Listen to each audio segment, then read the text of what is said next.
နောက်မေကွန်းတစ်ခုကရှင်ဘုရားဟောကြားခဲ့သောဘာရေးကြီးဆုံးလဲတရားတော်တွင်လူဘဝသည်နတ်ဘဝထက်သာလွန်သောချက်၃ချက်ကိုနာရသဖြင့်အထူးဝမ်းသာအားရဖြစ်မိတော်လေနောက်တစ်ဖန်နိဗ္ဗာန်မျက်မှောက်မပြုနိုင်မီလူဘဝပြန်ရရန်မြည်သို့ကြိုးစားအထုတ်ရနိုင်ပါသလေ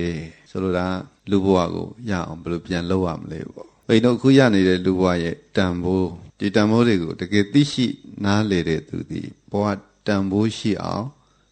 နေမှာကျင်းနေဧကံပဲလူကတာလွန်တဲ့အချက်၃ချက်ကျေစွမ်းတတ္တိရှိတယ်တတိရှိတယ်မြတ်သောကျင့်ကိုကျင့်နိုင်အဲ့ဒီအချက်၃ချက်ဒီလူတန်ဖိုးပဲလို့နားလေသဘောပေါက်တဲ့လူတစ်ယောက်ကအဲ့ဒီတိုင်းသာနေမယ်ဆိုလို့ရှိရင်ဘုန်းကြီးတို့နော်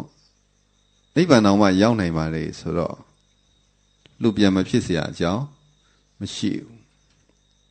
ဟုတ်ပြီလားလူပြန်ဖြစ်ဖို့တည်ကြသလောက်ပဲပေါ့လောက်တစ်ခုလောက်တဲ့နေရာမှာတချို့တမတ်ချက်တစ်ခုပြောကြဆိုလို့ရှိရင်ခုလက်ရှိအနေထားတဲ့ကိုမြင့်သွားတာတစ်မျိုးလက်ရှိအနေထားနဲ့ဓာန်တူအခြေအနေရရှိတာကတစ်မျိုးနှိမ့်ကျသွားတာတစ်မျိုးလို့အခြေအနေ၃ရပ်ရှိတယ်ပေါ့နော်အဲ့ဒီခါမှာစောစောကပြောခဲ့တဲ့စွမ်းရည်၃ရပ်ကိုအပြည့်အဝအားထုတ်တဲ့သူကြိုးစားလုံးလာပြုတဲ့သူကဘုန်းကြီးတို့ပြန်နှိမ့်ကြเสียအကြောင်းမရှိဘူးဘုန်းကြီးပြောခဲ့ပါတယ်လူဘဝကိုရတယ်ဆိုတာကံကောင်းလို့ရတာအဲ့တော့ကံကောင်းလို့ရလာတဲ့လူဘဝမှာအခုလက်ရှိလုပ်နေတဲ့အလုပ်တွေကံတွေကလည်းပဲကောင်းနေတယ်ဆိုလို့ရှိရင်ကတိဘဝမရเสียအကြောင်းရှိလားရှိဘူးနော်အောက်ပြန်ဆင်းเสียမရှိဘူးအနည်းဆုံးဟိုဓာတ်ထက်မြင့်တဲ့ဘဝဓာတ်ထက်ကောင်းတဲ့အခြေအနေမရဘူးဆိုရင်တော့မှဒီအနေထားတော့ဖြစ်ဘုန်းကြီးတို့ပြိတ္တကြီးကျင်းသေးဧကံမရဘူးလားကံကောင်းအောင်လုပ်ဖို့ရည်ကြည့်တယ်ပေါ့ကာယကံဝစီကံမနောကံဒီ၃ခုကောင်းလို့ရလာတဲ့လူဘဝကံကောင်းထောက်မှစွာနဲ့ရလာတဲ့လူဘဝမှာအတိတ္တဗံကောင်းအောင်လို့တတိရှိရှိနဲ့ပြုမယ်တတိရှိရှိနဲ့ကုသိုလ်တွေပြုမယ်မြတ်တဲ့အကျင့်တွေကိုကြိုးစားပြီးတော့ပြုမယ်ဆိုလို့ရှိရင်တော့သိကြပါလေလူဘဝလောက်ကတော့ကျင့်တဲ့ဧကံမလွဲနိုင်ဘူးပေါ့နော်ဒါခုနမေးတဲ့မေးခွန်းရဲ့ဖြေပါနောက်တစ်ခုကရှင်ဘုရားနောက်ဆုံးဘဝကူးပြောင်းချိန်မှာတရားရှုမှတ်နိုင်ဖို့ရည်ကြည်တယ်လို့ဆိုရှိပါတယ်တဲ့အကယ်၍ယောဂအခြေအနေကြောင့်မော်ဖင်းဘိထိုးသွင်းရသဖြင့်တရားမမှတ်နိုင်သဖြင့်တဲ့ဘဝတစ်ခုလုံးဆောင်ရွက်ခဲ့သည့်ကုသိုလ်သည်ချီးနီးဖြစ်ရပါသလားတဲ့မော်ဖင်းထိုးသွင်းခြင်းကိုညှင်းပယ်ရမလားလက်ခံရမလားတဲ့နောက်ဆုံးချိန်ဘဝကူးပြောင်းတဲ့ချိန်ဆိုတာဒါအရေးကြီးပါတယ်တတ္တဝါတွေရဲ့ဘဝတစ်ခုမှာအရေးကြီးဆုံးချိန်ဒီဘဝနေကုန်ချုပ်တဲ့ချိန်ဘဝနေကုန်ချုပ်တဲ့ချိန်မှာဘုန်းကြီးတို့ဒီချိန်မှာသူဘာနှလုံးသွင်းတယ်လေသူဘာနှလုံးသွင်းလဲဆိုတဲ့သူစိတ်နေစိတ်ထားသူနှလုံးသွင်းပေါ်မှာမူတည်ပြီးတော့သူရှေ့ဘယ်သွားမှလဲဆိုတဲ့အခြေအနေကအဲ့နေရာမှာပေါ်လွင်လာတယ်ဥပမာဖြစ်ကောင်းတာကိုနှလုံးသွင်းတဲ့သူကုသိုလ်ကောင်းမှုတွေကိုအာယုံပြုနိုင်တဲ့သူသည်ဘယ်ရောက်မလဲနောက်ဘဝမှာကောင်းတာကိုရောက်မှာမကောင်းတာတွေကိုသွားအာယုံပြုမိတဲ့သူသည်ဘယ်ရောက်မလို့မကောင်းတဲ့နေရာရောက်မယ်ဒါဖော်မြူလာတစ်ခုအနေနဲ့နေရာမှာတစ်ခုအနေနဲ့မှတ်တဲ့နဲ့ပေါ့အဲ့နေရာမှာဘုန်းကြီးတို့တစ်ခုစဉ်းစားစရာကောင်းတာကိုနှလုံးသွင်းဖို့ဆိုတဲ့နေရာမှာဒီအချိန်လေးကြတော့မှကပ်ပြီးတော့နှလုံးသွင်းလို့ဖြစ်နိုင်ပဲဖြစ်နိုင်ပေါ့ဟုတ်ပြီလားတေခဏိချိန်မှာကောင်းရင်ကောင်းတယ်တေခဏိချိန်ခါမှာကောင်းရင်ပြီးရောဆိုလိုတာဘုန်းကြီးတို့ပန်းဝင်ကောင်းဖို့အရေးကြီးတယ်ပေါ့နော်နောက်ဆုံးပန်းဝင်ကောင်းလို့ရှိရင်ဘဝကောင်းသွားမှာပဲဆိုပြီးတော့ဒီအချိန်လေးကြတော့မှကပ်ပြီးတော့ကောင်းအောင်လုပ်ဖို့စဉ်းစားကြည့်လွယ်ပါမလားလွယ်ဘူးဘယ်တော့မှလုပ်ရမှာလဲကြာရှည်လေးမြင့်စွာချိန်ယူပြီးတော့လှုပ်လာတဲ့အလေးအကျင့်စိတ်ကူအကြံစီဒီဒါစကားပြောတယ်ကဲအမြဲတမ်းကိုယ်ပါစဉ်းစားနေလေပေါ့ကိုအမြဲတမ်းဘာတွေးနေတယ်လေခုချိန်မှာတွေးနေတဲ့အတွေးမျိုးတေခါလေးချိန်ခါမှာတွေးဖြစ်မှာပဲခ ခုချိန်ခါမှာဘုန်းကြီးတို့ကုသိုလ်တွေများများတွေးတဲ့သူတေဂာနိချိန်ခါကြရင်လည်းဗာတွေးဖြစ်ဖို့များတယ်ကုသိုလ်တွေးဖြစ်ဖို့များတယ်တချို့ဒါနကောင်းမှုနဲ့ပြောတဲ့သူတွေရှိတယ်အာဒါနပြုလို့ရှိရင်သိစိတ်ဝင်စားတယ်ဒါနနဲ့နေတယ်အဲ့လူတွေဘဝနေကုန်းချုပ်ချိန်မှာလည်းပဲသူကုသိုလ်သူကောင်းမှုကိုသူဒါနကိုသူပြန်ပြီးတော့တတိရတယ်တချို့ကသီလနဲ့နေတဲ့သူသီလကိုသူအာယုံပြုတဲ့သူကလည်းဘဝနောက်ဆုံးချိန်ကမှသီလကိုအမှတ်ရတာပဲတရားအထုတ်နေတဲ့သူလေ့ကျင့်ရှိတဲ့သူကလည်းတေဂာနိရှင်ကြလို့ရှိရင်ဘာလို့တရားအာယုံဘက်ကိုရောက်သွားတယ်ဆိုတော့ဘဝတစ်လျှောက်လုံးမှာလွှမ်းမိုးခဲ့တဲ့အတွေးအကြံစိတ်ခြေနေအကျင့်ဒါတွေကနောက်ဆုံးချိန်မှာဘုန်းကြီးတို့လွှမ်းမိုးမှုမရှိဘူးလားအတေဂာနိရေးကြည့်တယ်ဆိုပြီးတော့တေဂာနိကြတော့မှတချို့ရှိပါတယ်လူနာတွေနာသွားပြီးတော့ဟာတရားကျင့်ပါတရားအထုတ်ပါနော်တရားရှုခိုင်းမှတ်ခိုင်းကုသိုလ်တွေအာယုံပြုပါပြောခိုင်းဘုရားလည်းပဲပြောတယ်ကတသက်လုံးတစ်ခါမှတရားမကျင့်ကြတဲ့သူကအဲ့ချိန်ကြတော့မှကျင့်ပါဆိုတော့ရမလားကဲအခုတော့ကိုနေကောင်းတဲ့အချိန်ကျမ်းမာတဲ့အချိန်ကျင့်တာတော့မှလွယ်လားဟိုကြတော့မှတချို့ကဘုန်းကြီးတို့ပြင်ပြီးတော့ရှင်ဘုရားတဲ့ဟိုမှာလူနာအခြေအနေမကောင်းတော့ဘူးဘုရားတဲ့ဘယ်လိုတရားထုတ်မယ်ဆိုတာပြောပေးပါအောင်လေတချို့ကအဲ့ကြတော့မှဘုန်းကြီးတို့ပြင်ပြီးတော့တရားအထုံးကြီးပြောခိုင်းကဲလူနာတသက်လုံးသူနေကောင်းစဉ်ကာလကျမ်းမာစဉ်တုန်းကတော့မှတရားစိတ်ဝင်စားလို့ဆိုတော့အဲ့နောက်ဆုံးချိန်ကြရင်ရောစိတ်ဝင်စားမလားသိကြတယ်အဲ့ဒါပြင့်မနေနဲ့တော့ဘုန်းကြီးလေနော်တခါဘုန်းကြီးကြားဘူးတယ်တက္ကမကြီးတယောက်သူအဲ့လိုပေါ့သူကျမ်းမာရေးကောင်းပါတယ်တော်တော်လေးအသက်ကြီးလို့ဆရာဝန်ကသိတယ်သူဖြစ်နေတဲ့ယောဂမကြတော့ဘူးပေါ့ရက်ပိုင်းလောက်ပဲခံတော့မယ်ဆိုတာသိတော့သားသမီးတွေမြည်တွေကိုပြောလိုက်တယ်ကြာတော့ဘူးလို့ပြောလိုက်တော့သူတို့အမေပေါ့ဖွားပေါ့နှလုံးသွင်းကောင်းအောင်ဆိုပြီးတော့ပြီးနာမှာတရားဖွင့်ပြီးတစ်သက်လုံးတစ်ခါမှတရားမနာခဲ့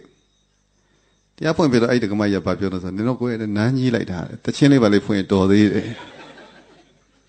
မမကြီးလေးပါလေးဖွင့်ပါလားတဲ့သူကအဲ့ဒါတကယ်ပြောတာတကယ်ဖြစ်ပြဘုန်းကြီးစရာပြောတာမဟုတ်ပါလားစဉ်းစားကြည့် तू အမြဲတမ်း तू ပျော်မွေ့နေတာဒီဘာနဲ့တော့ကိလေသာနဲ့ तू ပျော်နေတာတချင်း तू နားထောင်အမြဲတမ်း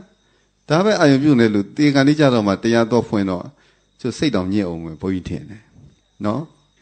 အဲ့တော့ဒီနောက်ဆုံးချိန်မှာပြုပြင်ဖို့ဆိုတာလွယ်လားချက်ချင်းကြီးအဲ့ဒါတခါတည်းတေကန်လေးမှာဘွားကူကောင်းရင်ကောင်းတာပဲဆိုပြီးတော့အဲ့ဒီချိန်ကျတော့မှကပ်ပြီးတော့ကုသိုလ်လုပ်မယ်ဆိုတော့လွယ်ပါမလားတသက်လုံးဆိုးလိုက်မိုက်ထားပြီးတော့တေကန်လေးကောင်းရင်ပြီးရောဆိုပြီးတော့အဲ့ကြမှာငါတို့ပုံလှူလိုက်မယ်လို့ကျင့်ပလိုက်မယ်လို့ရပါမလားမရဘူးဒါလေးစဉ်းစားပါနော်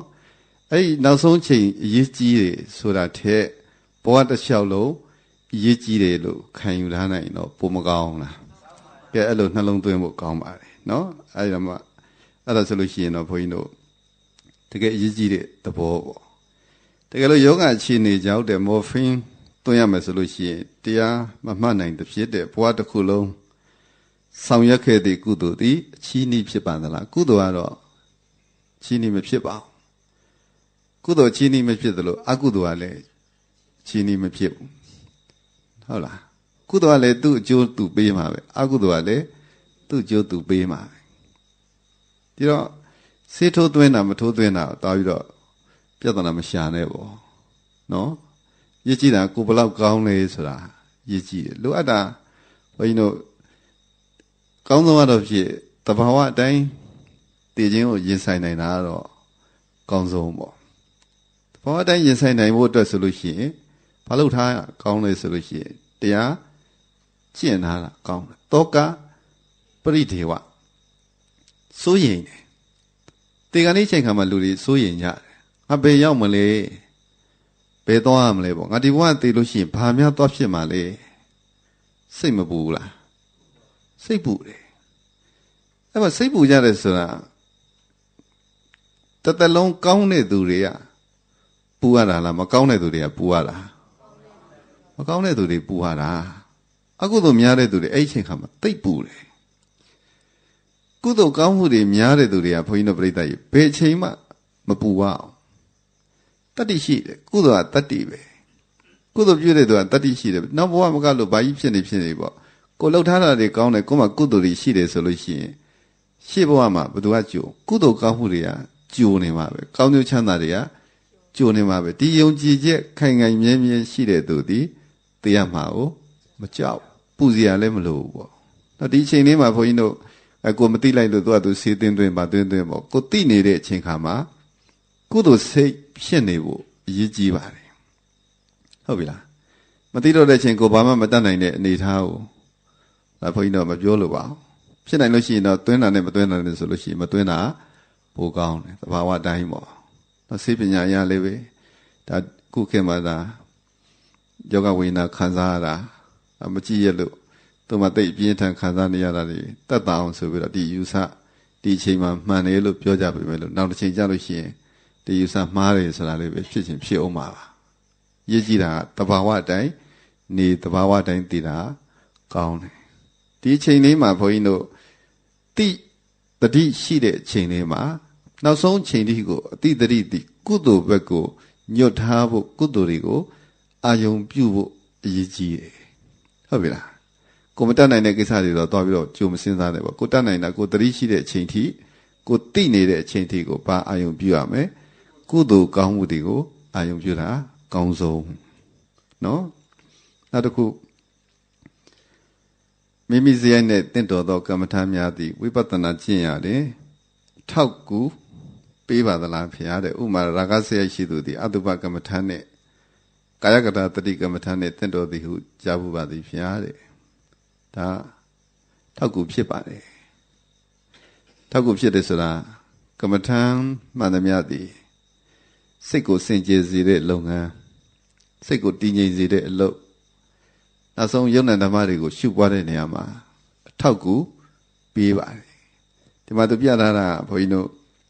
ရာဂစရိုက်ရှိသူဒီအတုပနဲ့ကာယကတာတတိကိုပွားဖို့တင်းတယ်ရာဂစရိုက်ကရာဂတရားတွေဖုံးလွှမ်းနေတဲ့သဘောဒီရာဂတရားတွေကိုတိုက်ဖြတ်ပြဖို့အတွက်သူ့နှင်ထုတ်ဖို့အတွက်ဆိုလို့ရှိရင်ခက်ကြမ်းကြမ်းလေးဘာလို့ရတော့အတုပကမ္မထံပွားဆန့်ကျင်ဘက်အနေနဲ့တိုက်ထုတ်ပြစ်တာအတုပကမနှစ်သက်ဘူးမตายရအောင်နှစ်သက်စရာตายရစရာမရှိတာဒီ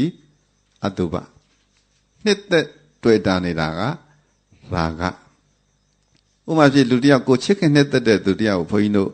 ဟာသူ့သိချစ်တာပဲဘာလို့ချစ်နေနိုင်တော့ဆိုလို့ရှိရင်အတုပမမြင်လို့ဟုတ်ပြီလားအတုပမြင်လို့ရှိရင်ချစ်ခင်မှုတွေလျော့သွားတယ်ဘုန်းကြီးတို့ဖះလောင်းဖြစ်စဉ်တစ်ခုမှာ9 ကြိမ်ယဟန်ဝတ်တယ်လို့တွေ့ပါတယ်ဖះလောင်းတော့ဘယ်နှကြိမ်ယဟန်ဝတ်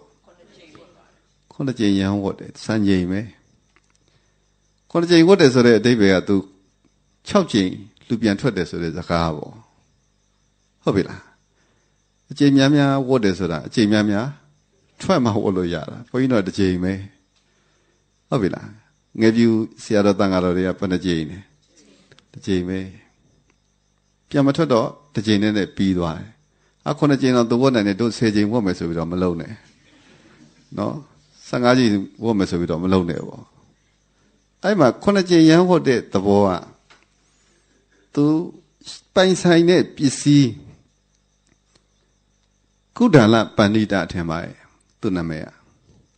ပေါက်တူးလေးတစ်ချောင်းပိုင်တယ်စိုက်ပျိုးစားနေတယ်ပေါ့လေလုတ်နေသူပိုင်တာတခြားအရင်နှီးသူ့မှာပိုင်ဆိုင်မှုမများပေါက်တူးတစ်ချောင်းပဲရှိအဲ့ပေါက်တူးလေးအားကိုပြီးတော့မြေယာခုတ်ထွင်ရှင်းလင်းမိုးကြတစ်ပင်လေးစိုက်ရတာလေးစားပေါ့ဒီလိုနေရနေတော့အိုးငါဘဝဆင်းရဲလိုက်တာနှိမ့်ကြလိုက်တာဘာမှလည်းအတိတ်ပဲမရှိဘူးအချိန်နဲ့ကုန်သွားတာပဲရှိတယ်ရမ်းဝတ်တာကောင်းတယ်ဆိုပြီးတော့ပေါက်တူးလေးပြစ်ခဲ့ပြီးတော့ကြောင်းသွားရဟန်းဝတ်တော်နေကြတော့ပေါက်တူးသတိရပြီးတော့ပြန်ထွက်ပြန်ဘယ်နှကြိမ်နဲ့9 ကြိမ်နောက်ဆုံးတစ်ကြိမ် तू မထွက်တော့ဘူးဆိုတော့ဘာလို့လဲလို့ဘုန်းကြီးကအဲ့တရားကိုဖတ်တဲ့ခါမှာကြည့်နောက်ဆုံး तू သင်္ကန်းပိုက်ပြီးတော့ထွက်ပြေးတဲ့အကြောင်းက तू တက္ကမကြီးကပို့လို့ပဲလေအိတ်နေတာမြင်သွားလို့ မကြီးအဲ့ချိန်မှာသူ့မျိုးသမီးကနောက်ဆုံးသူဝတ်တဲ့ချိန်မှာကိုဝန်ကြီးနဲ့ညတကောင်တော့သူဒီရင်တို့ထားကြည့်တဲ့ခါမှာဘေးမှာပုံပြက်ပန်းပြက်နဲ့အိတ်နေတယ်လို့စာမှာပါတယ်ဘလို့အိတ်တယ်တော့မသိပါဘူးကြောက်စရာလန့်စရာပေါ့နှစ်သက်စရာပုံတံမရှိတာတော့တေးကြပေါ့တတိလက်လွတ်နဲ့အိတ်ပါးစပ်ဟရင်လည်းဟနေပေါ့ပေါ့အင်းကြီးတွေထမိန်တွေကျွတ်ချင်လည်းကျွတ်နေမှာပေါ့နော်ကိုခန္ဓာကလည်းပဲခုနကိုဝန်ဆောင်ဝေဂဏီအခြေအနေဆိုတော့ပုတ်ပွားနေတဲ့အတုဘာနဲ့တွင်တဲ့တူတယ်လို့သူအမြင်မှမြင်သွားတဲ့အခါမှာဒီပေါ်မှာตายရတဲ့တဏှာရာကရှိသေးလားအဲ့ဒါအတုဘာကတဏှာကိုဖြတ်ပေးလိုက်တာဖြတ်ပေးလိုက်တာဒါထောက်ပံ့ဖြစ်တာပဲပေါ့တရားရကြောင်းထဲမှာဘုန်းကြီးတို့ဒီဆရာညကမ္မထာနဲ့တင့်တော်နောက်တရားတရားတွေဖြစ်အောင်လို့ဘုရားကုံတော်တွေပွားတဲ့အခါမှာပွားရတယ်စိတ်တွေချမ်းသာမှုရအောင်မေတ္တာပို့တဲ့အခါမှာပို့ရတယ်ဘုန်းကြီးတို့အခုအထုတ်တဲ့အချိန်မှာတရားအထုတ်တဲ့အစပိုင်းမှာဘယံခတ်သိငြိမ်းတော်မူသောမြတ်စွာဘုရားတတ္တဝါအလုံးတို့ဘယံခတ်သိငြိမ်းကြပါစေဆိုတာဒါကမ္မထာနေပဲဘယံခတ်သိငြိမ်းတော်မူသောမြတ်စွာဘုရားဆိုတာဒီဗုဒ္ဓနုတ္တိကမ္မထာပွားလိုက်တာတတ္တဝါအလုံးတို့ဘယံခတ်သိငြိမ်းကြပါစေလို့ရွတ်ဆိုလိုက်တာဒီမေတ္တာကမ္မထာပွားလိုက်တာဒါအထောက်ကူဖြစ်ပါတယ်သမထကလည်းဝိပဿနာကိုအားပေးတယ်ကူညီတယ်ပေါ့အရှင်ဘုရားမနေ့ကဟောတော်သောတရားဘလို့ကျင့်ရမည်တွင်တဲ့နှာတိဖျားထိတ်မှဝင်လေထွက်လေကိုမှတ်ရတွင်ဝင်လေထွက်တယ်ဟုမှတ်ရမည်လားဒါမှမဟုတ်ဝင်လေထွက်တယ်ကိုရုပ်သဘောနာမ်သဘောဟုထပ်မံခွဲခြားမှတ်ရမည်လားရှင်းပြပေးပါရတောင်းပန်အပ်ပါသည်ဖျားတဲ့နော်ဝင်လေထွက်လေဆိုတာဘုန်းကြီးတို့က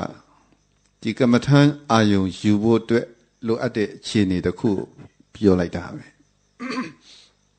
တကယ်ရှုမှန်မှာဝင်လေထွက်လေကိုမှတ်ခိုင်းတာမဟုတ်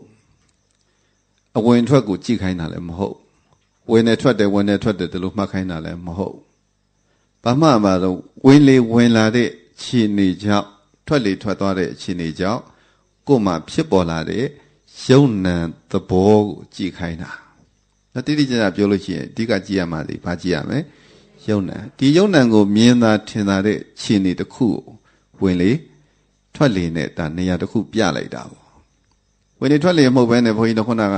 ဝမ်းပိုက်မှာပိန်နေဖောင်းနေဆိုတဲ့နေရာမှာကြည့်လိုက်ပဲမရဘူးလားပိန်သွားတယ်ဆိုတာဒီဘာဖြစ်သွားနော်ပိန်သွားတယ်ယော့သွားတာဖောင်းလာတယ်ဆိုတာတင်းလာတာတင်းသွားယော့သွားတာသဘောကယုတ်တင်းနဲ့ယော့တယ်လို့သိလိုက်တာနာဟုတ်ပြီလားနေရာပေါ်မှာမတတ်မှတ်ထားနဲ့ပေါ့ဘယ်လိုကြည့်လို့ရှိရင်ဘယ်လိုအနေထားကြည့်ရင်ရုပ်တရားကိုမြင်မလဲဘယ်လိုရှုလိုက်မှတ်လိုက်လို့ရှိရင်တော့နတ်တရားသဘောပေါက်နိုင်မလဲဆိုပြီးတော့အဲယုံနံကိုမှတ်ဖို့အတွက်ရှင်နေတရက်ကိုဒါသတ်မှတ်ပေးတာလို့အဲ့လိုမှတ်ပြီးတော့เนาะဒီကရှုရမှာဒီရှုခံထားရမှာဒီရုပ်တရားနဲ့နတ်တရားယုံနံနှစ်ပါးကိုတတိထားပြီးတော့ရှုနေတာဒီတရားကျင့်တာအဲ့တတိထားပြီးတော့ရှုခြင်းအဖြစ်လည်းပဲခန္ဓာကပတ္တစာရီတောကရီပရိဒေဝတွေငြိမ်းသွားတယ်ကိလေသာတွေကင်းရှင်းသွားတယ်ဆိုတဲ့ကျိုးကျေးဇူးတွေကိုတရားကျင့်သူတွေရတယ်လို့နှလုံးသွင်းပေါ့တရားကျင့်သူတွေမှာရရှိနိုင်တဲ့အကျိုးဘာကြောင့်တရားကျင့်ရလဲဆိုလို့ရှိရင်ဒီလိုအကျိုးတရားတွေကိုမြို့ကိုလို့ဒီအကျိုးတရားတွေကိုရချင်လို့ကျင့်တယ်လို့နှလုံးသွင်းမယ်ဖြေမယ်ဆိုလို့ရှိရင်မှန်ကန်တဲ့ဖြေပဲเนาะဒီတိုင်းကျင့်ကြံပွားများအထုံနိုင်ကြသဖြင့်ဒုက္ခခတ်သိမ်းငြိမ်းရာအမှန်မြတ်နိဗ္ဗာန်ကိုလင်းမြန်စွာလွယ်ကူစွာနဲ့ရနိုင်ရောက်နိုင်မျက်မှောက်ပြုနိုင်ကြပါစေကုန်သတည်း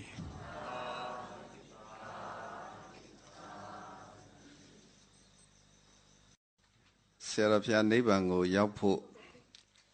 ကျင့်ကြံရမှာမဂ္ဂင်၈ပါးတနည်းတည်းသာရှိပါသည်ဟုနားလည်ထားပါသည်တဲ့တပည့်တော်နှင့်လွန်ရင်းနှီးသောမိတ်ဆွေတို့သည်ဒါနကိုအလွန်စိတ်ထက်သန်ပါသည်အမြဲလေးလုပ်နေပါသည်ဒါနတစ်ခုတည်းနဲ့သူ့ဘဝကတဖြည်းဖြည်းရင့်ကျက်မြင့်တက်သွားပြီးနိဗ္ဗာန်ကိုရောက်သွားမည်ဟုအသေးမှတ်နေပါသည်တဲ့ဒါနပြုလို့ရင်တရာကြည်ညိုစိတ်ပေါက်ပြီးစိတ်ကကြည်လင်တန့်ရှင်းသွားနိုင်သည်ဟုယုံကြည်ပါ၏အဲ့လောင်းနေပဲနိဗ္ဗာန်ရောက်နိုင်ပါမလားဖေဟာတရားကျင့်ရင်မလိုပါဘူးလားဖေဟာထိရောက်ဆုံး ဥပမာနဲ့ရှင်းလင်းပေးပါဗျာတဲ့ဘိန်းတို့ခုနကပြောတဲ့စကားတွေမှာလဲတရားတွေမှာလဲပဲပါပြီးသားပါနိဗ္ဗာန်ရောက်ကြောင်းကျင့်ကောင်းကျင့်မှန်သည်မဂ်ကင်၈ပါးမဂ္ဂသစ္စာဒါအငင်းပွားစီရမလို့ပါဧကယနောတလန်းနဲ့ပဲရှိတယ်နိဗ္ဗာန်သွားမယ်လမ်းတစ်ချောင်းနဲ့ပဲရှိတယ်အဲ့တော့ဒါနကိုအလွန်စိတ်အားထက်သန်ပြီးတော့အမြဲလုပ်နေတဲ့သူဒါနတစ်ခုတည်းနဲ့တဖြည်းဖြည်းရင့်ကျက်လာပြီးတော့စင်ကြယ်သွားမယ်လို့တော့တထစ်ချပြောလို့တော့မရဘူးပေါ့ဘုန်းကြီးတို့မြတ်စွာဘုရားရှင်ဟောတဲ့ပြောတဲ့ကုသိုလ်ကောင်းမှုကဒါနသီလဘာဝနာ၃မျိုးဟောခဲ့တယ်ဘုရားရှင်ကိုယုံကြည်မှုတစ်ခုတည်းနဲ့ပဲဘုန်းကြီးတို့ပြောကြစို့ဆိုလို့ရှိရင်မလိုအပ်တဲ့တရားတွေကိုဘုရားဟောပါမလားမဟောဘူးမလိုအပ်တဲ့တရားတွေမဟောဘူးဆိုတော့ဒါနလည်းလိုတယ်သီလလည်းလိုတယ်ဘာဝနာလည်းလိုတယ်ပေါ့တမျိုးတဲ့တစ်ခုတည်းနဲ့သာပြည့်စုံပြီဆိုလို့ရှိရင်ဒါနတစ်ခုတည်းနဲ့နိဗ္ဗာန်ကိုတကယ်ရောက်မယ်ဆိုလို့ရှိရင်သီလနဲ့ဘာဝနာအပူဖြစ်သွားမှာနော်အဲ့ဆိုဘုရားအဲ့လိုအပူတွေတော့မဟောလောက်ဘူးလို့ဘုန်းကြီးတို့ထင်တယ်အဲ့တော့ဒါနလည်းလိုအပ်တယ်လို့သီလလည်းလိုတယ်ဘာဝနာလည်းလိုတယ်အဓိကနိဗ္ဗာန်ကိုရောက်တာကတော့ဖြစ်ဘာဝနာရောက်တာပေါ့အဲ့လိုဘာဝနာတရားတွေပွားနိုင်ဖို့ထောက်ကူဟာဒါနနဲ့သီလဒါနရဲ့ကျိုးအာနိသင်ကပြည့်စုံခြင်းနော်ချမ်းသာခြင်းသာဝဏ္ဏရေးပြည့်စုံဖို့အတွက်ဒါနအထောက်ကူပေးသက်ရှည်ကျမ်းမာဖို့အတွက်ကိုသီလအထောက်ကူပေးအဲ့ဒီအကူအညီနှစ်ခုမပါဘဲနဲ့ဘုန်းကြီးတို့တရားကျင့်ဖို့လွယ်လားနော်ပစ္စည်းဥစ္စာမပြည့်စုံဘူးကိုစားစရာမရှိဘူးတနေ့လုံးမှတနေ့စားတယ်ဆိုတဲ့သူတွေတရားကျင့်ဖို့လွယ်လားလွယ်ဘူးဒါနအားနေရင်လေတရားဘက်မှာညှော့နေသွားတယ်ကျမ်းမာရေးမကောင်းပါဘူးနော်တက်လက်တူပါတယ်ဆိုတဲ့သူတွေလည်းပဲတရားကျင့်ဖို့ခက်တယ်နေထိုင်မကောင်းဖြစ်တဲ့သူတွေဘုန်းကြီးတို့ပြောလို့သာပြောရတယ်တကယ်ကျမ်းမာတဲ့သူလောက်တော့မကျင့်နိုင်တာအသေးချာပဲဒီတော့နိဗ္ဗာန်သွားတဲ့မဂ်ကင်၈ပါးအကျင့်တရားဆိုတဲ့ဘာဝနာတွေပွားများတဲ့နေရာမှာလိုအပ်တာသည်ဒါနသီလဘာဝနာအဓိကကဘာလို့လဲဘာဝနာအချမ်းအရံဖြစ်နေလို့လားဒါနနဲ့သီလနော်နောက်တစ်ခုကယခုမြန်မာပြည်ကြီးတစ်ခုလုံးအလွန်ဆင်းရဲပြီးလူတွေဒုက္ခရောက်နေပါသည်ဖျားတဲ့ဘုန်းကြီးတို့တော့ပါလာတော့မသိဘူးအဲ့ဒါကိုဒီမှာကြွလာဘူးတော့ဘုန်းကြီးတစ်ပါးကတဲ့ဗမာပြည်သားတွေကံကအုတ်ချုပ်သူတွေထက်နှိမ့်နေလို့ဒုက္ခခံနေရတာလို့ပြောပါသည်တဲ့တပြည်လုံးတစ်ပြိုင်တည်းကြီးဒီလောက်ကံစုပုံနှိမ့်နေလိမ့်မည်ကိုမထင်ပါတဲ့နောက်တစ်ပါးကတော့ကာလဝိမု ക്തി ဒီလိုအချိန်ခါမှာဒီလိုဒုက္ခရောက်နေရမယ်ဆိုတဲ့သဘောကြောင့်လို့ဖြည့်ရှင်းသွားပါသည်တဲ့အဲ့ဒီဖြေကယုတ်တိဖို့ရှိသည်ဟုထင်ပါသည်တဲ့တပြည့်တော့မဆုံးဖြတ်တတ်ပါဒါကြောင့်ယခုဗမာပြည်မှာဖြစ်ပြနေတာကိုတဲ့ဘာတရားဘာကျမ်းဂန်နဲ့ဆင်ញင်ရပါမှာလေဖေဟာတဲ့နော်သူပဲဆုံးဖြတ်ထားတာပဲနော်ခုနကံနဲ့ပြောမယ်ဆိုလို့ရှိရင်ကံလည်းပဲဆိုင်ပါတယ်မဆိုင်ဘူးတော့မဟုတ်ဘူးကံရဲ့စွမ်းတတ္တိဒါကလည်းကြားလို့ရှိရင်ဘုန်းကြီးတို့ကံကသိစကားပြောတယ်ကံတူကျိုးပေးဆိုတဲ့စကားရှိတယ်ဒီလက်တွေ့ဖြစ်တဲ့ဖြစ်ရတစ်ခုပေါ့ပြီးခဲ့တဲ့2လ3လလောက်ကဘုန်းကြီးတို့ကြိုက်ထူမြို့အပွင့်နားမှာဘုတော်ကလည်းတံမီဆက်ကလည်းမသိဘူး express ကားတစ်စီးလမ်းမေးမြောင်းနေထိုးကြပြီးတော့မှောက်သွားတယ်တိုက်ဆိုင်အဲ့နေရအဲ့ကားမှောက်တဲ့နေ့ကဘုန်းကြီးကကြိုက်ထူကနေတရားဝဲပြီးလို့ပြန်လာတဲ့နေ့ဘ ဘုန်းကြီးရှေ့ရသွားသူတို့အနောက်ကမှောက်သိမကွာအောင်ဘုန်းကြီးကားတော့လည်းမအောင်တတိထားမိတာလေးပြောတယ်ဟေ့မကြည့်သားမအောင်လို့ဒီဘက်လမ်းမှာခါတိုင်းဆိုလို့ရှိရင်လို့လမ်းဘေးရေမြောင်းမှာရေမရှိဘူးလို့ခုတို့ကဆယ်တွေပါတွေလှုပ်ထားတော့မြောင်းထဲမှာရေတွေကပြည့်ရေစီးရေလာကောင်းဖို့အတွက်မြောင်းအောင်လည်းပဲဗုဒ္ဓဇာနဲ့ထိုးပြီးတော့ညှိထားတယ်မြောင်းက10ပေလောက်ကျယ်ပဲ10ပေ15ပေလောက်ပေါ့အနက်ကလူ100လောက်ရှိတယ်မမရဘုန်းကြီးအဲ့ဒါတတိထားမိတယ်ဒီနေရာမှာအစတလုံးမဟုတ်ဘူးလို့ပြောပြီးတော့ပကိုးလေးရောက်ကျောင်းပြန်ရောက်တဲ့အချိန်ချိန်ထွာဖုံးလိုက်ဆက်တယ်ရှင်ပြခုနစုံလိုက်သေးလားတဲ့ဟိုမှာကားတစ်စီးမှောက်သွားလို့ဆိုတော့ဘုန်းကြီးအံ့ဩသွားတယ်အဲ့ကားမှပုံကလည်းထူးဆန်းတယ်သူကသူတို့တက်သွားနေပြီးတော့ဘေးလန်းစောင်းသွားတာခါတဲ့ခုနတူးထားတဲ့နေရာမြောင်းနဲ့ကွက်တိကြတယ်ထွက်လို့မရအောင်ဘေးကကားတလို့ဘေးဆောင်ကြီးမြောင်းနဲ့တက်ဂွင်တီကိုကြာသွားတော့အောက်ကလူတွေဘယ်သူမှမထွက်နိုင်ဒီအပေါ်ကနေပရင်းပေါင်းနဲ့နေတဲ့သူတွေပေါ့အဲ့ဒါပရင်းပေါင်းဖြက်ပြီးတော့ထွက်တာ4-5 ယောက်လောက်တော့တိုက်ရှင်တယ်ကားထဲမှာလည်းလူ30လောက်ကအဲ့မှာအကုန်လုံးဆုံးသွားတယ်ရှင်နေပြီးတော့ဆုံးတာစဉ်းစားကြည့်ပေါ့ဒီလူတွေအားလုံးဟိုမြို့ဒီမြို့ကလူတွေအကုန်ဒီမှာစုပြီးတော့ဒီလိုဖြစ်ဖို့ဆိုလို့ရှိရင်တမင်တကာဖန်တီးလို့လောက်ကြံလို့ရပါမလားသူကလည်းသူအကြောင်းတိုက်ဆိုင်လာတဲ့ခါမှာသူလည်းဒီလန်းသွားကိုလည်းဒီလန်းသွားပေါ့သူလည်းဒီကားစီကိုလည်းဒီကားစီအဲ့မှာပြောတာကြတာရှိသေးတယ်တချို့ကအဲ့ကားစီကိုလက်မှတ်ဖြတ်ပြီးသားတဲ့နော်အရေးကြီးလို့ဆိုပြီးတော့မလိုက်ပြတဲ့သူတွေလေကြံခဲ့တယ်ကန့်ဖဲ့တာပေါ့နော်ဒီလန်းသူသွားဖို့တိကျစီစဉ်ပြီးတော့သွားရင်လည်းပဲဒီကားဘာဖြစ်မှာမှောက်မှာပဲကျင်းနေနေပြီအဲ့ဒါလွတ်ပြအောင်လွတ်တဲ့လူကရှိသေးတယ်တချို့ကလည်းရှိမှာပေါ့နော်အချိန်ကြီးမှရောက်သွားလက်မှတ်မရဘဲနဲ့ကားပေါ်တက်လိုက်သွားပြီးတော့ကားမှောက်တဲ့ထဲပါသွားတာလေရှိအောင်ရှိရင်ရှိမှာပဲသူ3-40လောက်တပြိုင်တည်းတလို့တိတိကျကျတက်တိုက်ဆိုင်ဆိုင်မြောင်းကလည်းတူရပြီးကစားရေကလည်းလွတ်ပြီးကစားအဲ့ဒီမှာကားကလည်းအစင်နဲ့တော့ကြတယ်ဆိုတဲ့သဘောတည်းဘုန်းကြီးတို့ပြောမှဆိုလို့ရှိရင်ကံသဘောလို့ပြောရမှာပေါ့ဘာသဘောလဲကဲဒီတော့ခုနကဆရာတော်ဘာပြောသွားတယ်ဆိုတဲ့စကားဝါပြည်သားတွေရဲ့ကံကအုတ်ချုပ်သူတွေထက်ကိုနှိမ့်တယ်ဒါလည်းပဲမဖြစ်နိုင်ဘူးလို့တော့ပြောလို့မရဘူးပေါ့နော်ဖြစ်နိုင်ဘူးလို့ပြောလို့မရဘူးနောက်တစ်ချက်ကကာလဝိပတ္တိချိန်ခါကာလကဝိပတ္တိဆိုတာကမကောင်းတဲ့အချိန်ခါကညံ့နေလို့ချိန်ခါညံ့နေတာနဲ့တိုက်ဆိုင်လို့ဒီလိုဒုက္ခရောက်တယ်ဆိုတာလေးပဲဒါမမှားတဲ့စကားပါပဲကာလဝိပတ္တိကလည်းပဲဘုန်းကြီးတို့ပြိဿရဲ့အရေးကြီးတယ်ပေါ့ကာလတပ္ပတ္တိနဲ့ဂျုံနဲ့ချိန်ကောင်းခါကောင်းနဲ့ဂျုံလို့ရှိရင်ကြီးပွားတိုးတက်တဲ့ချမ်းသာတယ်ကာလဝိပတ္တိခြေနေမပြီးဘူးဆိုလို့ရှိရင်ဘလို့ပဲချမ်းသာဖို့ကံပါပါမချမ်းသာနိုင်ဘူးဆင်းရဲနေကြတဲ့နေထားရှိတယ်ဒါကြောင့်ဒီအဖြစ်နှစ်ခုလုံးဘုန်းကြီးတို့သူ့နေရာနဲ့သူတော်ဖြစ်တိုက်ဆိုင်ပါတယ်ကိုက်ညီပါတယ်ခုပမာပြင်မှာဖြစ်ပြနေတာကိုဘယ်တရားဘယ်ကျမ်းဂန်နဲ့ဆင်ခြင်ရမလဲဆိုတော့ဘုန်းကြီးတို့သိတာကတော့ဒီဗုဒ္ဓတရားပဲရှိတယ်ပေါ့နော်ဗုဒ္ဓတရားရကြည့်လို့ရှိရင်ဖြစ်ရှင်းစရာဒါပဲရှိတာပဲကံနဲ့ပြောခြင်းပြောလို့ရှိရင်ဝိပတ္တိ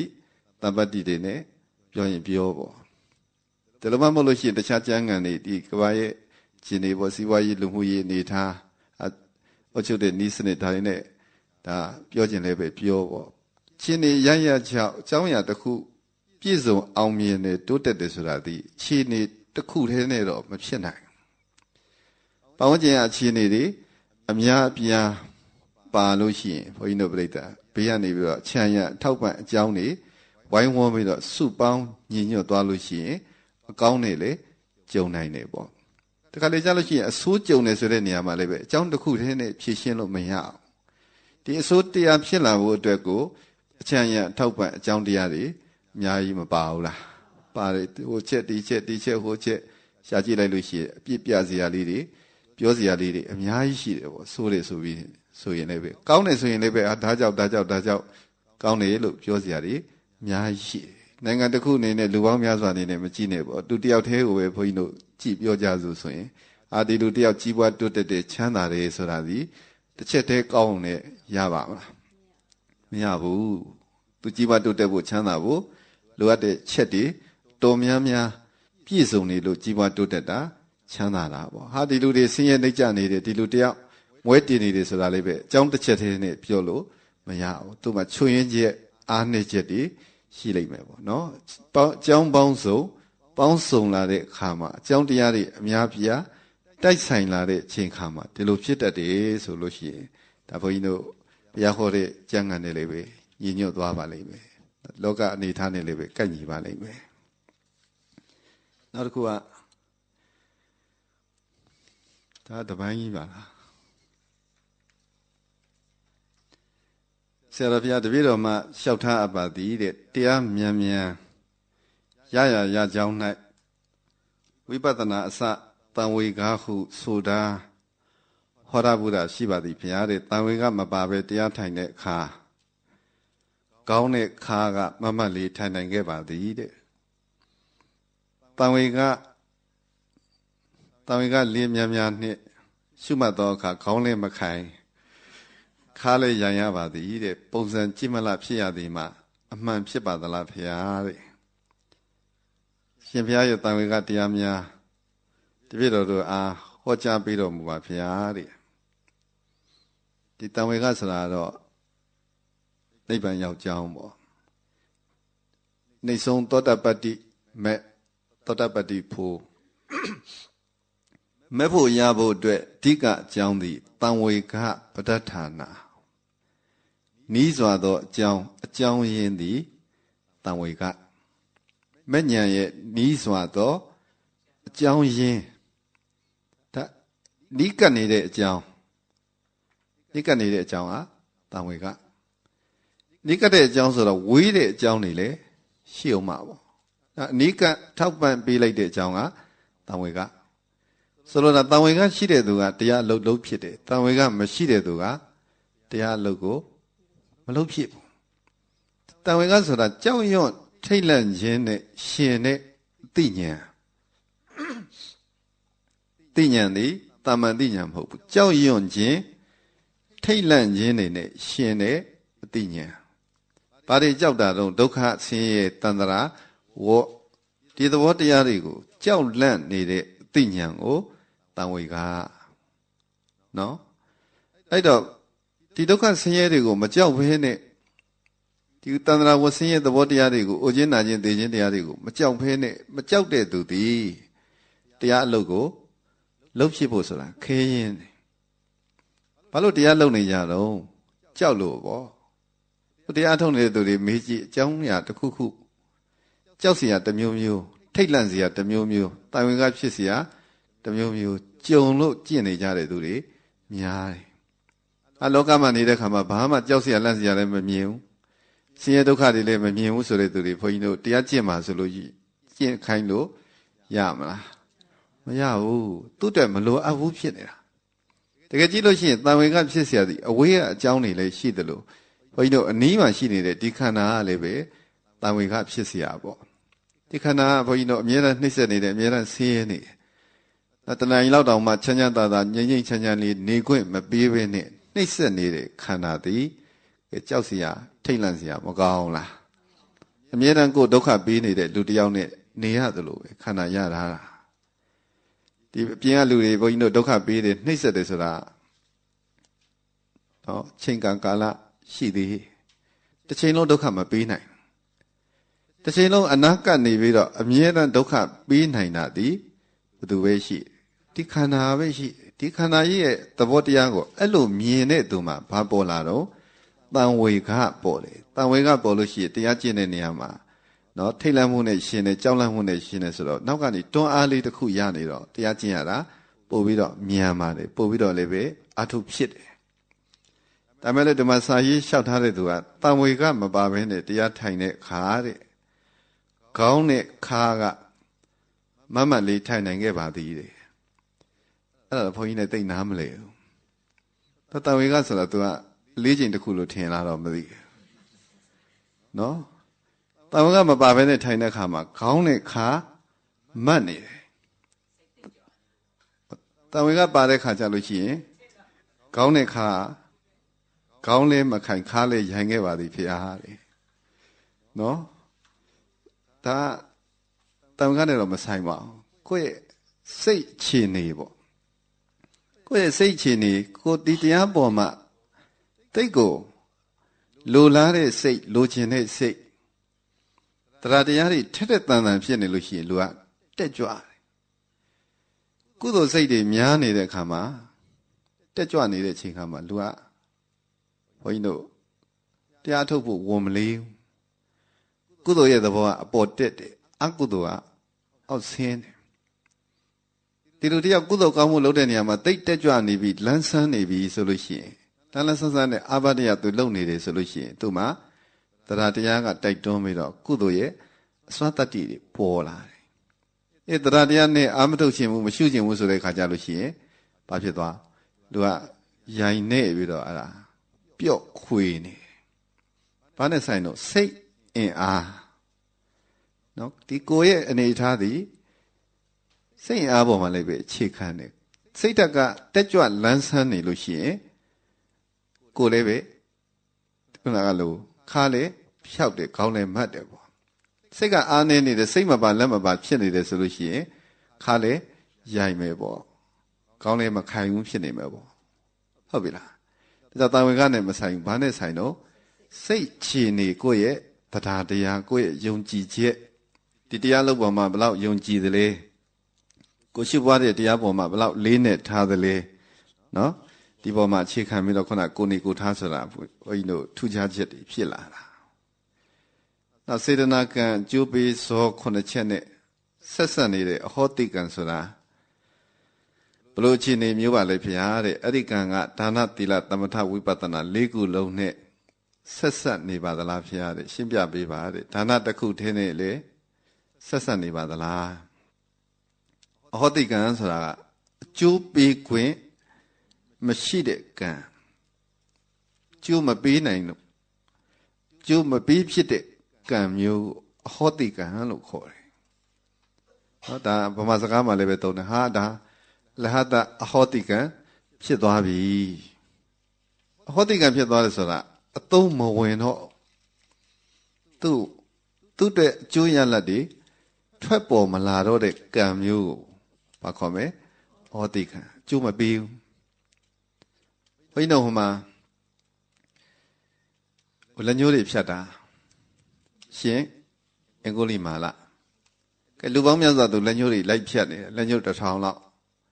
လူတွေနာအောင်ကြင်အောင်လဲလုပ်တယ်စိတ်ဆင်းရဲကိုယ်ဆင်းရဲဖြစ်အောင်လဲလုပ်တယ်တေးကြည်ပျက်စီးတဲ့အထိလည်းပဲဒုက္ခပေးတယ်ကတိအကုသိုလ်ကနေသူပြုတာဘယ်ချိန်မှတော့ယဟနာဖြစ်ဖို့အတွက်ရက်ပိုင်းလေးပဲလိုတဲ့အချိန်ပြောမယ်ဆိုလို့ရှိရင်နိုင်ပိုင်းလေးလိုတဲ့အချိန်ထိကိုဒီကံနေသူပြုတ်တယ်သူပြုတ်တယ်မကောင်းမှုတွေသူ့ကိုမှန်တကယ်ဆိုလို့ရှိရင်အကျိုးပေးရမှာပဲပေါ့အကုသိုလ်ကံကမကောင်းကျိုးကိုပေးတယ်ကမ္မနိယာမကုသိုလ်ကံကကောင်းကျိုးကိုပေးတယ်ဒါပေမဲ့လို့ရှင်အကုလိမာလာဒီမှာဘာဖြစ်သွားယန္နာဖြစ်သွားတဲ့ချိန်ယန္နာဖြစ်သွားပြီဆိုတော့ခုနကပြုတ်ထားတဲ့မကောင်းမှုတွေကျိုးပေးသေးလားအဲ့ဘာကံဖြစ်သွားဟောတိကံပေါ့ကျိုးပေးလို့မရတော့ကျိုးပေးခွင့်မရှိတော့နော်အဲ့တော့ဒီနေရာမှာကြည့်လိုက်လို့ရှိရင်ဒါနတစ်ခုထဲနဲ့ပဲဆက်ဆက်နေတယ်လို့ဘုန်းကြီးတို့အဲ့လိုယူဆလို့တော့မရဘူးပေါ့တချို့ဒါနကောင်းမှုပြုတယ်အဲ့ဒါနကောင်းမှုသည်အကျိုးမပေးတာမျိုးလေရှိမှာပေါ့ဒါနရဲ့အသက်ရှည်ခြင်းချမ်းသာခြင်းနေကဲအခုယန္နာဖြစ်ခံနည်းလေးလှူလိုက်တယ်ပေါ့ဒါပေမဲ့လို့အဲ့ဒီကုသိုလ်အဲ့ဒီကောင်းမှုသည်ယန္နာဖြစ်သွားတဲ့သူတယောက်အတွက်လိုအပ်သေးလားမလိုအပ်တော့နော်မလိုအပ်တော့ဒါမျိုးမလိုအပ်တဲ့အတွက်ကြောင့်မို့လို့အကျိုးမပေးတာဒါမျိုးလည်းပဲဟောတိကံအကျိုးပေးနိုင်တဲ့ခြေနေတွေမရှိတော့လို့အကျိုးမပေးတော့တာလည်းပဲဩတိကံပေါ့ဒါနမှလည်းဖြစ်တယ်သီလလည်းဖြစ်နိုင်တာပဲဘာဝနာလည်းဖြစ်နိုင်တာပဲပေါ့ဒါနတစ်ခုတည်းနဲ့ဆက်ဆက်နေတယ်လို့တော့ဘုန်းကြီးတို့ယူဆလို့မရအောင်တတ်လို့စားတာကုသိုလ်ပိုရပါသလားဖေဟာတဲ့ဒါခုနမဂ္ဂင်၈ပါးနဲ့ဒီမကွန်လေးရှေ့ဆုံးပေါ်ဆုံးရောက်နေတော့ဘုန်းကြီးကတွေးလိုက်လို့အဲ့ဒါဂျုံလုံးပြောပြီးသားအကျင့်တစ်ခုကောင်းမကောင်းမှန်မမှန်ဆိုတာကိုမဂ္ဂင်၈ပါးနဲ့စစ်ဆေးကြည့်သီလသမာဓိပညာနဲ့ကြည့်သ တိရသမารိပညာတွေတိုးတက်စေတယ်ဆိုလို့ရှိရင်ပို့ပြီးတော့ကုသိုလ်ရမယ်ပေါ့တတ်လို့စားလို့ဘုန်းကြီးတို့သီလလည်းမဟုတ်ဘူးတမာတိလည်းမဖြစ်ဘူးပညာလည်းမရဘူးဆိုလို့ရှိရင်တော့ပို့ပြီးတော့ကုသိုလ်ရစရာအကြောင်းရှိလားမရှိဘူးဒီအကျင့်တစ်ခုလည်းမဟုတ်ဘူးတချို့အကျင့်ပေါင်းစုံကျင့်တယ်နော်ဒီလမ်းပေါင်းစုံနဲ့စိတ်ကူးတရားအထုံနေကြတာပဲစိတ်ကူးမျိုးမျိုးနဲ့ဘုန်းကြီးတို့ဘဝပြည်မှာဆိုလို့ရှိရင်ပိုတော့များသေးတယ်ဟိုအကျင့်ဒီကျင့်ဟိုလိုလှုပ်ဒီလိုလှုပ်ဆိုပြီးတော့တယောက်ကပြောအကုန်လျှောက်လို့ယုံကြည်မှုတွေနဲ့လှုပ်နေကြတာအဲ့ယုံကြည်မှုဆိုတဲ့နေရာမှာကိုဒီလှုပ်ကိုလှုပ်တဲ့မလှုပ်တဲ့ဆုံးဖြတ်ခြင်းရင်ကိုယ်တိုင်ဆုံးဖြတ်နိုင်ဖို့အတွက်ပေဒံလေးတီလာသမာဓိပညာမဂ်ကင်၈ပါးတိုးတက်မှုကိုရတယ်မဉ္ဇဉ်ဘုံညာနိဗ္ဗာန်ရောက်ဖို့အတွက်ထောက်ကူဖြစ်တယ်ဆိုလို့ရှိရင်ကောင်းတဲ့အကျင့်ပေါ့ထောက်ကူမရလို့ရှိရင်မကောင်းတဲ့အကျင့်လို့အဲ့လိုတတိချသတ်မှတ်ထားလိုက်ပေါ့နော်နောက်တစ်ခုကရှင်ဘုရားတဲ့တစ်အိမ်မငိုက်ပဲနှစ်စိတ်မပြတ်နှံ့ပဲတရားကျင့်လျင်တဲ့ပုံမို့တရားရမြန်ဆန်မည်ဟုဆိုရှိပါတယ်တဲ့ဒါဆိုအိမ်မငိုက်လွယ်သောစိတ်မပြတ်နှံ့လွယ်သောအနေထားဥပမာတဲ့chemical upside down position နဲ့တချို့ယောဂကျင့်စဉ်အနေထားမျိုးနှစ်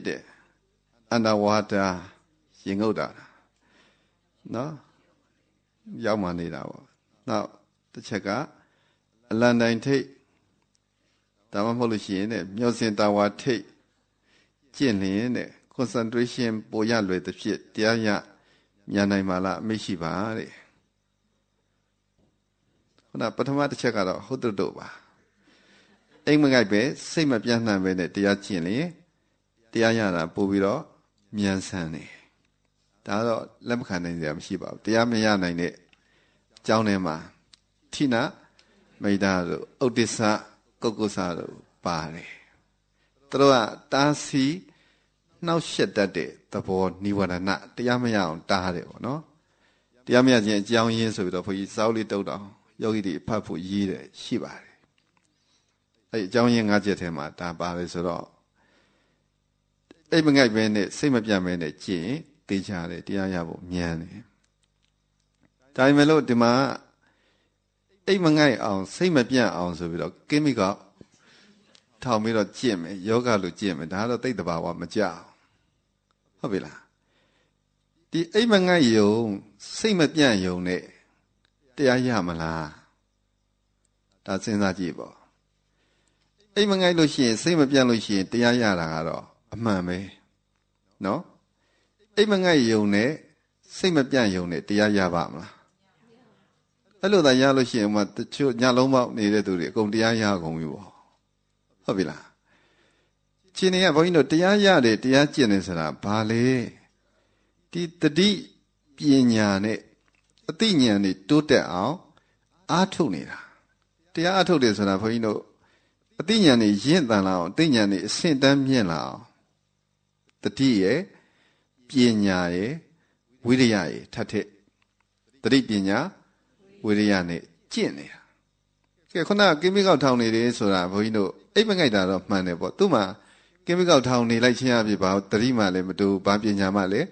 မရအောင်ကိမိကောက်ထောင်နေလို့ဘုန်းကြီးတို့စာတွေကြက်လို့ရတယ်ဆိုရင်ဘုန်းကြီးတို့လည်းထောင်ညင်ပါတယ်ရပါမလား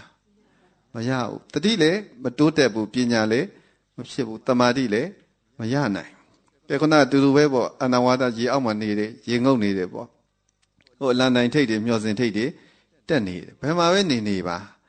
အိမ်မငတ်ယုံနဲ့တရားမရအောင်စိတ်မပြန့်ယုံနဲ့လည်းမရအောင်ခဏခဏဘုန်းကြီးတို့ပြောပြတယ်ဘုန်းကြီးတို့တရားပြကစားတက္ကလေးတယောက်ကပညာပေးတာအများအားမှတ်မိတယ်သူကတရားထုတ်တာသိငြိမ်ဒါကြကြည့်လိုက်လို့ရှိရင်ဟောဒီလိုယောဂီတွေတရားထုတ်တာဘုန်းကြီးတို့ပလင်ကနေမကြာခဏတောတတိထားကြည့်တယ်ဟာအဲ့တကတကယ်ငြိမ်တာမလှုပ်နေ့မှလည်းမရွှေ့ဟာသူတိတ်ထင်ကြည့်တယ်ဘုရားဟာဒီတကတိတ်တော်တာတော်တရားမြင်တယ်လို့ဖြစ်မယ်ဆိုတော့ညနေတရားစစ်ချင်ကြတော့သူမေးကြည့်တယ်မင်းဒီလောက်ငြိမ်နေတာလို့တရားတွေတော်ရလားတော်ကောင်းလားဆိုတော့မဟုတ်ဘူးဖရားလေတပြည့်တော့အိမ်မှာဖဲရိုက်နေကြ အိမ်မှာမြေတော်မိသားစုတွေနဲ့ပေါ်ကတောင်းနေတော့တယ်ဒီလောက်ထိုင်တာလောက်ကတော့တပြည့်တော့အပြည့်ပေါ်တယ်သူကလှုပ်ပဲနဲ့နေနေတယ်တခါလေကြာလို့ရှိရင်ညာလုံးပေါက်တောင်နေသေးတယ်တဲ့သူကပွင့်ပွင့်လင်းလင်းပဲသူပြောတယ်နော်ငြိမ့်နေတယ်ဆိုတာငြိမ့်နေတိုင်းလည်းပဲဘုန်းကြီးတို့ပြိဿကြီးတရားရတယ်တရားကောင်းတယ်လို့သတ်မှတ်လို့ရလားမရဘူးတရားရတယ်ဆိုတာဒီအသိဉာဏ်နေရင့်တန်မှုနော်ဟိုမှာမျောစင်ထိပ်ပဲနေနေပေါ့တောင်ထိပ်ပဲတက်နေနေပေါ့ဘာအသိဉာဏ်မှမတိုးတက်လို့ရှိရင်တရားရပါမလားမရဘူးနော်ဒီအချက်လေးတွေအဲ့ဒါသတိထားစီရနောက်တစ်ခါရှင်ဘုရားရဲ့အဆုံးအမသည်Noble Truth ဖြစ်ကြောင်းနဲ့ချွင်းချက်မရှိယုံကြည်လက်ခံပါသည်ဘုရားတဲ့ဩနာသိဆိုတာလည်းရှောင်မရသောဖြစ်စဉ်ဖြစ်ကြောင်းထင်ရှားပါသည်ဘုရားတဲ့ဒါဆိုလူဘဝသည်တဲ့ negative သဘောဆောင်ပြီးပျော်စရာသိမ့်မရှိသလိုလိုဖြစ်နေမိပါသည်တဲ့လူဘဝကိုအပြုသဘောဆောင်ပြီးပျော်ရွှင်အောင်ဘယ်လိုကြင့်ကြံနေထိုင်ဖို့ဆုံးမပေးတော်မူပါဘုရားတဲ့နောက်ကဘုရားဝါဒနဲ့လည်းပဲကိုက်ညီအောင်တဲ့သူကလူဘဝကိုဘယ်လိုသဘောပေါက်ထားတော့ဆိုတော့လူဘဝကပျော်စရာနော်လူဘဝကိုပျော်စရာဖြစ်စေခြင်းတယ်ပေါ့ဟိုဒီမှာဘုရားရဲ့အဆုံးအမတွေကဒီမှန်ကန်တဲ့သစ္စာတရားတွေအရာကြည့်လိုက်လို့ရှိရင်လူဘဝမှာပျော်စရာမရှိဘူးကဲအိုခြင်းနာခြင်းသိခြင်းတရားဆိုတာလည်းပဲဘုန်းကြီးတို့ပြိဿကြီးအတိအကျရှောင်မရအောင်ရှိနေတော့တကယ်စဉ်းစားလို့ရှိရင်လူဘဝမှာတကယ်ပျော်စရာရှားတယ်ဒါအမှန်တရားပဲသူကလူဘဝမှာပျော်ခြင်းတယ်ပေါ့ပျော်စရာမရှိသလိုလိုဖြစ်နေတဲ့အတွက်ကြောင့်မို့တဲ့ပျော်စရာဖြစ်အောင်ဘုရားဝါဒနဲ့လည်းပဲကန့်ညီအောင်ဆုံးမပါတဲ့ position တော့မှားနေပြီထင်တယ်ဘုန်းကြီးကဘုန်းကြီးတို့အခုဟောတယ်ဆိုတာလောကမှာပျော်အောင်ဟောတာလားတန်တရားနေပြီးတော့ထွက်မြောက်အောင်ဟောတာအခုပြောင်းပြန်တရားတွေဟောခိုင်းနေတယ်နော်လောကကနေပြီးတော့ထွက်မြောက်ဒီလောကကြီးရဲ့ဒုက္ခသဘောဒီအမှန်တရားဆိုတာဒုက္ခဆိုတာဒီတကယ်အမှန်တရားဒီမှာပြောနေနိုင်တယ်ဆိုတာဒီအမှန်တရားကိုမမြင်တဲ့သူမှပြောတယ်လောကမှာပြောတယ်လူဘဝမှာပြောစရာကြီးပဲပြောစရာကောင်းလိုက်တာလို့ပြောနေတဲ့လူတယောက်မှကြည့်လိုက်လို့ရှိရင်သူ့မှာအမှန်တရားတွေဝေးနေဘုန်းကြီးတို့ဘုရားရှင်ကိုယ်တော်မြတ်ကြီးကဘာတရားတွေဟောလို့ဆိုလို့ရှိရင်အမှန်တရားတွေကိုဟောတယ်တကယ်သဘာဝအတိုင်းမြင်ခိုင်းတာပေါ့ကိုမလိန်ခိုင်းဘူးကိုယ်စိတ်ကိုလည်းပဲမလိန်ခိုင်းဘူးပြောစရာမဟုတ်တာကိုပြောစရာဖြစ်အောင်ဘုန်းကြီးတို့ကဲစိတ်ကိုလှည့်ပတ်လိန်ညာပြီးတော့လှုပ်ယူရင်ခဏပဲရမှာပေါ့တကယ်ကြည့်လိုက်လို့ရှိရင်ပြောစရာဆိုပြီးတော့လောကမှာပြောစရာတွေဘယ်လောက်ပဲရှာနောက်ဆုံးကြလို့ရှိရင်အဲ့ပြောစရာကပဲညင်းငွေစရာတွေဖြစ်လာတယ်နော်ဘယ်လောက်ပဲပြောအောင်နေဘလုံးမပြောလို့မရတဲ့အကြောင်းတွေရှိနေတာသေချာပေါ့ဒါအမှန်တရားဆိုတော့ဒီအမှန်တရားကိုတော့ဘုန်းကြီးတို့ကပြောင်းပြန်ဖြစ်သွားအောင်ဆန့်ကျင်ဘက်ဖြစ်သွားအောင်လုပ်ယူလို့မရအောင်လောကမှာပြောစေခြင်းနဲ့ပြောနေခြင်းနဲ့ဆိုလို့ရှိရင်တခုရှိတာကုသိုလ်နဲ့ပြောနိုင်အောင်ပဲလုပ်ရမယ်ဘာနဲ့ပြောကုသိုလ်နဲ့ပြောနေလိုက်လို့ရှိရင်အဲ့ဒါလောကတနည်းအားဖြင့်ပြောစရာပဲနော်ခုနအကုသိုလ်တွေနဲ့ဘုန်းကြီးတို့ပြောမဲ့အစားမမှန်တာတွေကိုလက်စားပြီးတော့လိန်ညာပြီးတော့ကိုယ်စိတ်ကိုလိန်ပြီးတော့အပျော်ရှာမဲ့အစားကုသိုလ်နဲ့ပျော်အောင်နေလို့ရှိရင်အဲ့ဒါဘုရားရှင်ရဲ့ဝါဒနဲ့လေကြိုက်တယ်ပေါ့ကုသိုလ်ကောင်းမှုပြုလို့ရှိရင်ပျော်တာပဲတချို့ဒါနနဲ့ပျော်တဲ့သူရှိတယ်တချို့ကသီလနဲ့ပျော်တဲ့သူရှိတယ်တချို့ကဘာဝနာနဲ့ပျော်တဲ့သူရှိတယ်ဒီနေ့ဇန်နဝါရီလကဘုန်းကြီးရဲ့မွေးနေ့မှာဘုန်းကြီးကပရိသတ်တွေကိုတရားတစ်ပုဒ်ဟောပေးတယ်ကုသိုလ်ပြုတာပျော်စရာလို့ဘုန်းကြီးကအဲ့လိုပြောတယ်သူက happy birthday ဆိုပြီးတော့တစ်ချိန်လုံးဘုန်းကြီးတို့မွေးနေ့ဆိုလို့ရှိရင်ပျော်ပါစေပေါ့ပျော်ပါစေပေါ့ဒီလိုဆုတောင်းပေးတယ်ဒါပေမဲ့မွေးနေ့မှာပျော်တယ်ဆိုတာဘာနဲ့ပျော်ရမှာတော့ဘုန်းကြီးတို့ခံယူထားတာကိုယ်မွေးနေ့မှာကုသိုလ်ကောင်းမှုပြုနိုင်တဲ့နော်အနေထားကုသိုလ်ကောင်းမှုတွေပြုပြစ်တဲ့မွေးနေ့သည်ပျော်စရာနော်ကုသိုလ်မပြုပြစ်ပဲနဲ့ဘုန်းကြီးတို့ဘာမှပျော်စရာမရှိဒါကြောင့်ပျော်စရာအကောင်းဆုံးသည်ဒါနနဲ့ပြောတဲ့သူအတွက်ဒါနပြုပေါ့သီလနဲ့ပြောတဲ့သူအတွက်သီလပြုဘာဝနာကောင်းမှုနဲ့ပြောတဲ့သူအတွက်ဘာဝနာတွေပြုတချို့ကဝိညာဉ်ဝဆအာတန်နဲ့ပေါ့ ဝေယဝစာတွေဆောင်ရွက်နေလို့ရှိရင်မောရပန်းမှမသိဘူးပင်ပန်းမှမသိဘူးပျော်နေတယ်ဆိုလို့ရှိရင်လည်းပဲအဲ့ဒါလေကုသိုလ်နဲ့ပျော်တာပေါ့အကောင်းဆုံး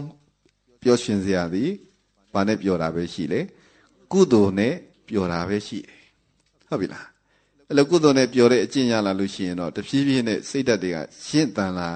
အဆင့်မြင့်လာရင်ခုနကအမှန်တရားတွေနဲ့လည်းဘုန်းကြီးတို့နီးစပ်လာတယ်အပြောစရာတွေပြောစရာတွေဆိုပြီးတော့ပြောစရာတွေကြီးပဲရှာနေလို့ရှိရင်အမှန်တရားနဲ့ဝေးသွားရင်တော့ဖြစ်အဲ့ဒါတရားနဲ့တဖြည်းဖြည်းပိုဝေးသွားမယ်ပေါ့နော်ဘုရားတရားနဲ့ကိုက်ညီအောင်နေခြင်းလို့ရှိရင်ကုသိုလ်နဲ့ပျော်အောင်လုပ်ဟုတ်ပြီလားကဲဒါလားဆိုလို့ရှိရင်ဘုန်းကြီးတို့မိကုန်းနဲ့လည်းကုန်ပါပြီနော်ဘုရားရှင်ရဲ့အဆုံးအမတရားဓမ္မတွေကိုလိုက်နာကျင့်သုံးလက်တွေ့ကျင့်သုံးအားထုတ်နိုင်ကြသဖြင့်ကျင့်ကြံနိုင်ကြသဖြင့်ဒုက္ခခတ်သိမ်းကင်းငြိမ်းရာဖြစ်တဲ့နိဗ္ဗာန်ကိုလျင်မြန်စွာလွယ်ကူစွာနဲ့နော်မဉ္ဇဉ်ဖုန်ဉ္ဇဉ်တရားတွေကိုလျင်မြန်စွာလွယ်ကူစွာနဲ့ရနိုင်ရောက်နိုင်မျက်မှောက်ပြုနိုင်ကြပါစေ